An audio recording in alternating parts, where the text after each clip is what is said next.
I remember what I considered a gangster talking about doing his little girl's hair. And I just thought that that was so cool. He was like, what are you going to do when the mom not around? You got to learn these things. And before he said that, had I been in the world young like that, I'd have been like, oh, man, that's feminine.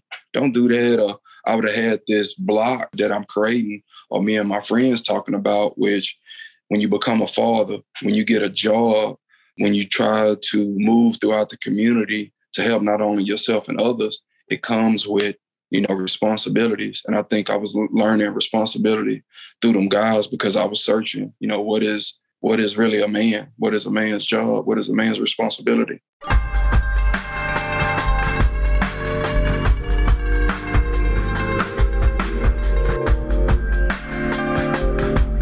So ultimately, how long did you do in prison? I did 9 years, 4 days on a 10-year sentence. And so you're in this environment, and you and I met each other in the context of college. Right. What was the thought process behind that? What encouraged you, or what was the thinking that led to you being involved in education while you were incarcerated?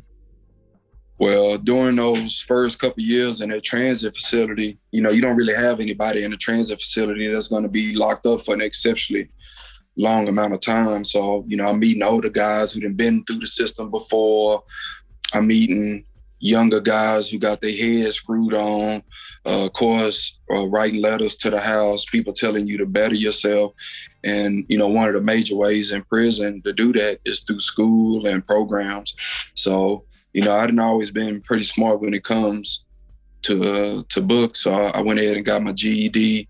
Once I got to an ID unit, I started applying for trades in schooling. The youth offender grant came in very, very handy because I was able to do it for free. So I was taking as much as I could. Not that I wanted to do that much time, but even if I did, I wanted to take as much as I could while the college classes was free. And I wanted to focus my trades, around cars and other things that I wanted to do when I got out. But talking to older cats, older guys that I saw kind of had it together or was moving the right direction, I leaned on them both for business knowledge and for knowledge in general. One example I like to use was, about kids, learning what a man is and what a man ain't, even though that they are criminals. I know we don't commonly think of it like that, but these people are still fathers, brothers, sons, and everything else that we have in society. I remember what I considered a gangster guy talking about doing his little girl's hair. And I just thought that that was so cool. He was like, what are you going to do when the mom not around? You got to learn these things. And before he said that, had I been in the world young like that, I'd have been like, oh, man, that's feminine. Don't do that. Or I would have had this block that's not there, but that I'm creating, or me and my friends talking about, which when you become a father, when you get a job, when you try to move throughout the community to help not only yourself and others, it comes with, responsibilities. And I think I was learning responsibility through them guys because I was searching, what is really a man? What is a man's job? What is a man's responsibility? Because obviously I wasn't getting it right, listening to the songs and the movies and the other things I was chasing, in the streets. Yeah, so a couple of things there. I remember when I went to juvenile for a little while, there was a kid in there who was like 12. I think I was 16. He was 12 or 13. He was from Houston. And there was another guy in there who was 17 or 18.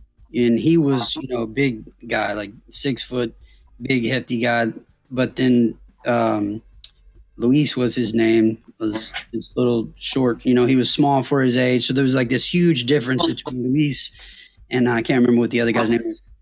But Luis started to have, some facial hair. During the time we were locked up, he started to get the facial hair. And he had never shaved before. And he never had anybody teach him. So Sebastian, that was him. Yeah, so Sebastian comes in the room and shows him how to shave. And I remember watching this. I'm 16 years old, and I was just thinking like you were about the irony or the tragedy, just depending on how you interpret that situation, that this is a guy teaching a younger guy, something that's just basic to manhood, but he's having to learn it. And we're already all incarcerated together. So that was a really there wasn't a turning point for me because I still got in a lot of trouble afterwards, but it was very, I guess, a meaningful moment to me when I realized the situation all of us were in. In addition, what you said was also something I think is important for people to know is that the older people in the prison or the people who have been there for a long time did stand out to us as like mentors or have those sort of father figure roles where they teach us and help us understand either mistakes that they made, the path, not to go down. They did serve in those capacities in prison. And so there are a lot of people in prison who have life sentences, who are never going to go home, who have changed their ways. And now that is a role that they play in the prison. And the reason I think that's important is with regard to education, because a lot of times the educational programming that's available to people is only available to those who are short timers, those who are getting ready to go home within a few years of release. And so people who have a life sentence, or especially back in the 90s when you had all those kids getting 50 years and 60 years, and they had no educational opportunities. These are young kids who are just supposed to spend decades in prison with no access to any sort of formal educational process. But for those people who have to serve a long time, if they have access to quality education, they're the ones who create and maintain that prison culture. And if they're educated and they've changed their ways, then it's going to trickle down to some of the others, the short timers, the new guys, the young guys.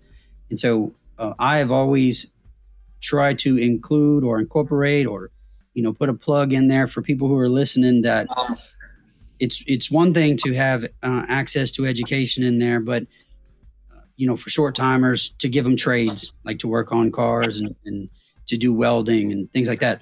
But education is also needed for those who have long sentences, who are going to be there for quite some time, because once they change and begin to see the world differently, then that affects others who are there with them.